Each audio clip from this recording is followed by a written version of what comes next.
Bonjour à tous, on commence ce tour de la presse sportive en Italie avec le sacre du Napoli. La formation de Gennaro Gattuso a remporté la Coupe d'Italie hier soir en battant le grand favori, la Juventus, 0-0, 4 tirs au but à 2. Une sacrée surprise, mais surtout un immense bonheur pour le club napolitain, privé de titre depuis 6 ans. Le Corriere dello Sport sort pour l'occasion sa plus belle une et écrit « Napoli, elle est à toi ». La Gazzetta dello Sport préfère rendre hommage sur sa une au travail de Gennaro Gattuso, le coach du club. Arrivé en cours de saison, il a mené Naples à un titre, contrairement à Maurizio Sarri, son adversaire du soir, qui n'en avait remporté aucun du temps où il coachait la formation de Aurelio De Laurentiis. Pour Tuttosport, c'est bien sûr le triomphe du Napoli, mais c'est surtout le désastre de Sarri pour la Juve. Le coach italien a perdu la Supercoupe et la Coupe d'Italie cette saison sur le banc de la vieille dame. En Angleterre, le bonheur de revoir du foot est revenu. La Premier League reprenait ses droits hier avec notamment un choc entre Manchester City et Arsenal. Et il n'y a pas eu vraiment de suspense lors de ce match avec une victoire nette et sans bavure des Citizens 3-0. Pour le Daily Telegraph, c'était une croisière bleue qui renforce la deuxième place au classement des hommes de Pep Guardiola. Pour le Daily Mirror, Sterling, De Bruyne et Foden ont porté Manchester City avec leurs 3 buts inscrits. Mais ce qui fait parler surtout ce matin, c'est la prestation catastrophique de David Luiz pour Arsenal. Entré en jeu à la 24e minute, il fut coupable sur le premier but. Puis le Brésilien a ensuite provoqué un penalty qui a entraîné son expulsion, mettant fin aux espoirs des Gunners. Pour le tabloïd, il était tout simplement en plein cauchemar, alors que pour le Daily Express, Sterling était du côté des vainqueurs hier, alors que David Luiz était un loser. On n'y va pas de main morte outre-Manche. Le Times aussi revient sur cette première soirée de football depuis 3 mois et le média en tire une conclusion. Seul le football peut nous permettre de vivre de tels dramas en direct.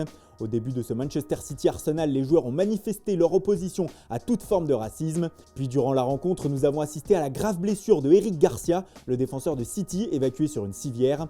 Mais surtout, plus tôt dans la soirée, la goal line technologie a fait des siennes. Lors de Aston Villa Sheffield, un but valable n'a pas été validé par les arbitres car la goal line ne fonctionnait pas.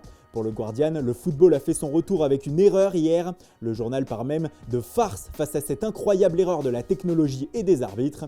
Le Daily Mirror nous montre les images de cette polémique avec ce titre. Sur la ligne, s'interroge le tabloïd, Neelan, le gardien des Villains, était quasiment au fond du but. Cela a fait tellement de bruit en Angleterre que, comme le rapporte le Daily Telegraph, l'entreprise qui gère le Hawkeyes a été obligée de s'excuser après la rencontre. Pas une bonne publicité pour la technologie dans le foot. Hier aussi, en fin d'après-midi, l'UEFA a dévoilé le mois d'août qui attend les fans de foot. L'instance européenne a officialisé un Final 8 pour la fin de la Ligue des Champions, interrompue en mars. Celui-ci se déroulera à Lisbonne, au Portugal, et regroupera donc les 8 qualifiés pour les quarts de finale qui se disputeront sur un match sec.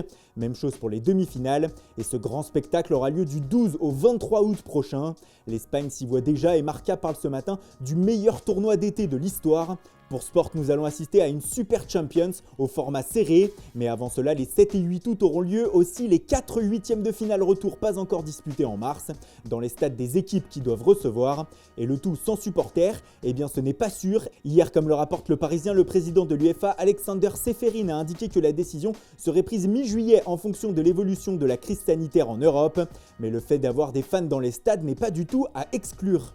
On parle de la Ligue des Champions aussi en une de Mundo Deportivo ce matin, mais le média catalan revient aussi sur le match exceptionnel de Ansu Fati mardi soir avec le Barça. Pour le journal, la jeune pépite de 17 ans est tout simplement un golden boy, un garçon en or. À chaque fois que l'on fait appel à lui, explique le quotidien, il répond présent avec des buts et des passes décisives. Sport le prouve en chiffres, Ansu Fati a inscrit 5 buts cette saison en Liga. Et bien au total, cela a rapporté 10 points au FC Barcelone dans la course au titre. Le gamin se montre déjà indispensable.